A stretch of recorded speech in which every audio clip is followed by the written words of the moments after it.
To do something like this in someone's new home, the sense of immorality is just crazy, huh? I can hear the giggles of a young woman just through the door. My husband is laughing along with her. It's the room in our new house that was supposed to be our bedroom. On the other side of this door, my husband is with another woman. Hey, don't you feel a bit sorry for his wife? Not at all, I always decided it would be you first. Despite talking about immorality, her tone showed no hint of remorse. And my husband's voice, I could tell he was smirking, it was so lighthearted. Hearing their voices, I painfully realized that my husband has no feelings for me. I can't believe it, and I don't want to, but my breathing gets heavier with the shock. The new house that was just finished for us, I couldn't have imagined this turn of events just a while ago. The arrangement of the bed, the color of the bedding, the design of the indirect lighting that also serves as decor. We were supposed to start making this room a place where we could fully relax after a long day. For this, we saved up money for years, nearly spending it all, but it seemed like nothing compared to the excitement for our new life. But now, it's all falling apart right before my eyes. I'm so shocked, I could literally faint, my head is in my hands. What should I do now? Should I confront them right away? Or should I record this as evidence? But if I go in, what if they turn violent? I hesitate, fearing for my safety. While I'm pondering, I notice a long rod in the corner of my eye. It's a tension rod, bought for safety. I was planning to put it between the ceiling and a shelf after finishing unpacking.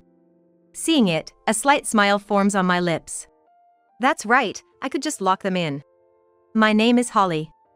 I'm a 29-year-old working at a multinational company, and I met my 32-year-old husband while handling some official paperwork. We don't have kids. While we're living comfortably now, I grew up poor.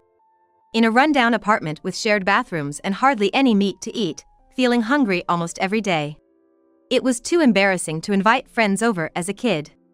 My parents worked tirelessly, but our situation never improved, and family vacations were an unattainable dream. Some say love is all you need, but without money, you can't do anything. My parents, who married for love, were always arguing about money. Perhaps that's why my dream was always to live a life not troubled by money. Fortunately, I was good at studies, went to a college on a scholarship, and took as many useful qualifications as I could. Thanks to my hard work, I landed a high-paying job at a multinational company, and a few years ago, I was finally able to move my parents out of that rundown apartment. My next dream became building a brand new home. I wanted to live in a newly built house with my future family. Looking at my bank account every month became a source of joy, holding on to that hope. I met my husband, a public servant, when I went to submit some official documents for my company at the government office. During the process, we had to make several corrections and revisions, and gradually, we started noticing each other and eventually got married. It was just when we were discussing building our dream home. My husband, Ken, came to me with an apology, saying he might be saddled with a huge debt.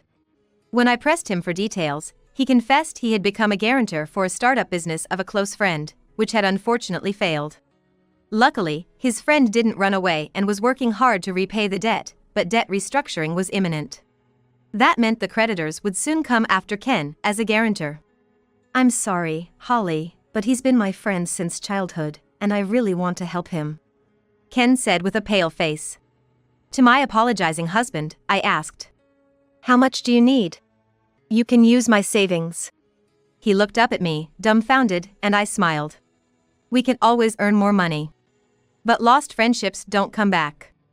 I never had a close friend as a child, always putting up walls because of our poverty. That's why Ken's kindness to help his friend touched my heart. I nodded at him, looking up for confirmation. We're a team, thanks for talking to me about it. Later, just as Ken had said, we received the bill for the huge debt of about $600,000, combining my savings for our dream home and what he had saved. We managed to pay it off. Thank you, Holly. It's okay, it was nothing. I was actually disappointed that my dream home was now further away, but I didn't want Ken to feel worse, so I just shrugged it off. And so, I started working even harder, doing lots of overtime to save up again for our home. However, as I started coming home late from work, Ken's behavior began to change. I realized something was off when we finally started to gather enough for a deposit on our home and began discussing the purchase. When we talked about how to pay for the house, Ken, who had previously agreed to share the cost, confessed that he had almost no savings left due to the debt and other loans he had given to his friend, leaving him unable to contribute to our home fund. "Could you pay from your account for now, Holly? You earn more than me, so it should be fine, right?" I felt uneasy about his words, but my childhood experiences, when money was tight, clouded my judgment. In fact, it was easier to just pay from my account, and I didn't want to upset Ken, who became moody whenever we discussed our home finances, so I agreed to make the payments. I remember feeling a chill when Ken thanked me, his eyes not quite smiling. I shook my head, convincing myself it was just my imagination, and proceeded with the arrangements. Then, just when our new house was about to be completed, Ken started insisting that the house should be in his name. I was confused by his serious demeanor. After all, I had made most of the payments for our home, and Ken had contributed only a small amount. It was hard to refuse when he talked about wanting to help his dear friend, and it didn't seem like he had no intention of paying at all, so I hadn't been too forceful. But now, when I had paid the majority and he wanted the house in his name, I couldn't just agree. "Why are you saying this all of a sudden? The mortgage is in my name because you couldn't get approved. You can't just ask for the deed like that." When I said that, Ken shrugged his shoulders as if he was really troubled. "Come on, I'm paying the living expenses, right? I read somewhere that the monthly mortgage amount is about the same as living expenses. So, it's like I'm paying the mortgage too, right? And since you earn more, it's only natural that you pay," he said, puffing out his chest proudly. He probably didn't realize how absurd his claim was. The living expenses Ken claims to pay are just for groceries. Having exhausted his savings and most of his salary going to help his friend, he never paid for utilities like electricity or water bills. What he's referring to must be the cost of living expenses, including rent for apartments or condos. Doesn't he understand, working at the government office, that the few $1,000s he contributes each month are nowhere near the monthly mortgage payments? He's forgotten that he's completely dependent on me and somehow convinced himself he's paying an equal share. "Yeah, I'm the one paying. It's not that simple to just change the ownership. Besides, whose name it's in shouldn't matter, we're married." I sighed in exasperation. Ken looked at me pleadingly. "Don't say that, Holly, please. For my pride as a man, I want it to be known that I built this house." When I asked for the reason, it turned out he had boasted to his parents that he had paid for the house himself. "Why did you tell such a lie?" When I asked why he had lied, his face turned sour. "What's that supposed to mean, Holly? You don't want to support your husband? I can't tell people that my younger wife paid for the house." This wasn't about whether or not I support my husband. My question was about why he felt the need to brag like that. "There's no need to say who paid what, right?" I replied, feeling irritated. I understand having pride, but that's no excuse for lying, and there's no need to specifically mention who made the house payments. Especially since Ken hasn't really paid for the house. To be honest, I thought I was being generous by agreeing to joint ownership. "Come on, don't be mad. I'll pay my share eventually. Just change the ownership first," he said, trying to calm me down and put his arm around my shoulder. I gently moved his hand away and stood up from the worn-out sofa. I had no intention of changing the ownership, and Ken kept insisting. This conversation was going nowhere. I sighed and ended the discussion forcibly. It was the day we were finally getting our new house. Ken had been pestering me daily to change the ownership, but I firmly refused. His persistent attitude was starting to make me suspicious. But without knowing what exactly was wrong, the day had arrived. I couldn't attend the handover due to work, so I had asked Ken to be there. However, I finished earlier than expected and got permission from my boss to leave early. Explaining it was the handover day for our dream home, my boss readily agreed. Despite my reservations about Ken's behavior, the joy of finally getting our home made my heart leap. I wondered if the handover was already done. Having visited the construction site several times, seeing it completed was particularly emotional. After changing trains and buses, I saw the unfamiliar sight of our new home. Finally, our house was completed. Excited, I reached for the front door, which was unlocked. Was he still getting some explanation? Curious, I entered the living room and looked around. Ken's bag and a paper bag were thrown on the floor. "Ken?" I called out, but there was no answer. I thought it was strange, and moved towards the back of the house, to the room we intended to use as a bedroom. I could hear voices, definitely not from a real estate agent showing the house. As I approached the door, I stopped dead in my tracks. "No way, Ken!" a woman's voice exclaimed, clearly not discussing property. The loud voices, unreserved in the detached house, leaked through the door gap. Shocked and trembling, I peered through the gap. There, the man who was supposed to be my husband was involved with an unfamiliar woman. What on earth was happening? My head went blank. This was supposed to be my dream home. Yet there was my husband with another woman. Amidst my confusion, the woman's indecent exclamations snapped me back to reality. Ken was cosplaying as a character, and the woman was wearing only a frilly pink apron. Disgusting, I thought. Recalling Ken once mentioning he was part of a cosplay group.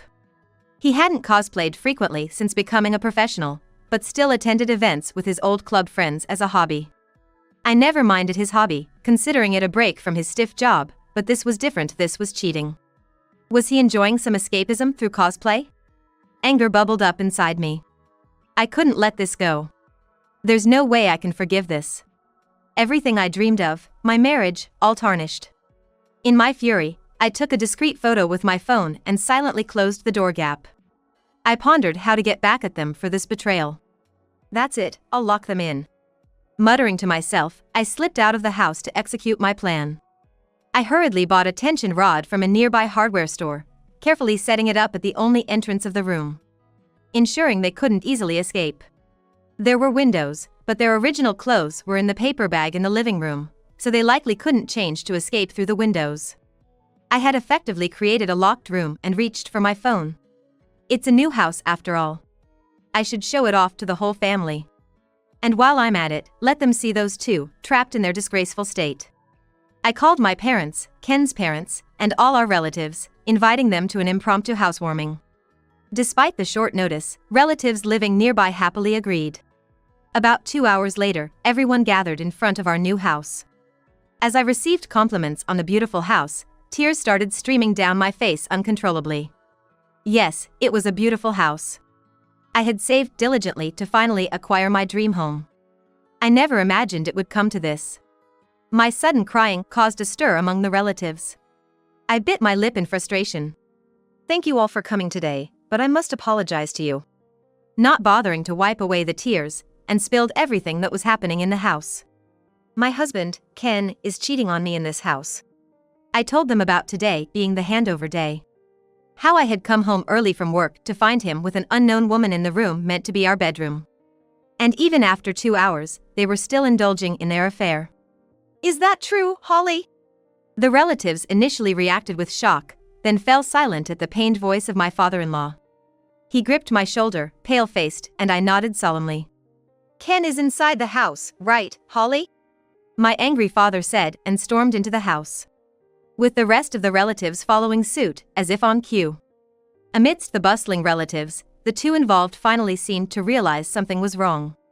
They tried to leave the room but found the door blocked by the tension rod, causing a mild panic. "What? Why won't it open? Why are there so many voices? Is someone here?" When I removed the tension rod, the sliding door flung open. Ken, in his costume, and the woman wearing only an apron clinging to him, were met by a wall of relatives. "Dad! What? Why are you all here?" Ken stammered, hurriedly hiding the woman behind him. "What is this, Ken? Who is this woman?" my in-laws demanded, visibly furious. The relatives bombarded Ken and the woman with questions and accusations. "We thought this was a happy occasion. What is this? What are you doing in such a ridiculous outfit?"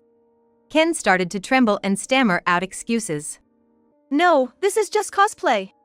She's a friend from my college, here to celebrate." "Yes, a celebration. Hey, wait! Ken!" The woman panicked, suddenly thrust forward by Ken. He had initially shielded her, but now seemed more concerned about his own safety. "See, this is Mary, she came to celebrate, right? Right." Pushed forward, the woman named Mary tried to cover up the situation. "I'm Mary, we were just cosplaying for the housewarming." With a sense of resignation, I couldn't help but laugh bitterly. "That's ridiculous. Stop lying." Mary jumped at the sharp rebuke from my mother-in-law. The relatives, who had been voicing their complaints, suddenly fell silent. Ken's parents have always been strict. Even during our marriage introduction, Ken was more nervous than I was. They despised dishonesty and would quietly lend a hand to those in trouble. I thought Ken had inherited their temperament, especially after he saved his friend from financial ruin. But it seemed I was mistaken. Overwhelmed by the intense scrutiny of everyone, Ken and Mary collapsed to the floor. "What a terrible betrayal, Ken." At that, Ken finally gave in, or maybe he just couldn't meet my father's gaze, and he looked down. I asked everyone to move to the living room and had Mary put on her clothes. When I handed her the paper bag, she snatched it from me, glaring. "How dare you?" But I glared back just as fiercely. Her glare meant nothing to me. After all, she was the mistress. The women shielded her from the men's view as she changed, but their gazes were icy. "Ugh, this is unbearable. I was only with him because he was paying me." Mary grumbled as she dressed, then angrily threw the apron to the floor. "There, I'm changed," she announced arrogantly, causing an aunt to raise her eyebrows in disgust. "After doing something like this, don't you have any remorse?" I couldn't help but raise my voice. Mary scoffed. "You're Ken's wife, right? It's because you couldn't satisfy him that he cheated. I was the princess of our cosplay club, and I was doing you a favor by being with him. You should be thanking me," she said, flipping her hair and laughing scornfully. Her words made my blood boil. I clenched my fists to keep from striking her. Sure, Mary was known as the princess of the cosplay club and she was quite attractive. But inside, she was a terrible person. Was this woman really the one who destroyed everything for me? "Stay away from someone else's husband," I shouted, and someone had to hold me back from lunging at her. "Calm down," they said, but I was far from calm. After having Mary sit next to Ken, who was already being scolded by the men, I pulled out something from the pocket of my suit that I had retrieved earlier from the corner of the room they were in. "What's that?" Ken asked fearfully, too distressed to even fix his disheveled wig. Mary turned away indifferently. What I had pulled out was a small recorder. I always carried it in my suit to avoid disputes over spoken agreements in business deals. When I trapped Ken and Mary, I had quickly hidden the recorder in the room to ensure incontrovertible evidence. When I checked it earlier, not only did it have the sounds of their affair, but it also recorded a shocking plot they were involved in. "Is this really true?" I asked as I pressed the play button on the recorder. When Ken realized the voices were their own conversation from earlier, the color drained from his face. The recorder started playing amidst static noise, and Ken and Mary's voices began to fill the room. "I still can't believe Holly actually believes the debt story. She's so gullible. Bankrupted friend, huh? You managed to keep that $600,000 secret really well." Mary chimed in, her laugh echoing in the now silent room.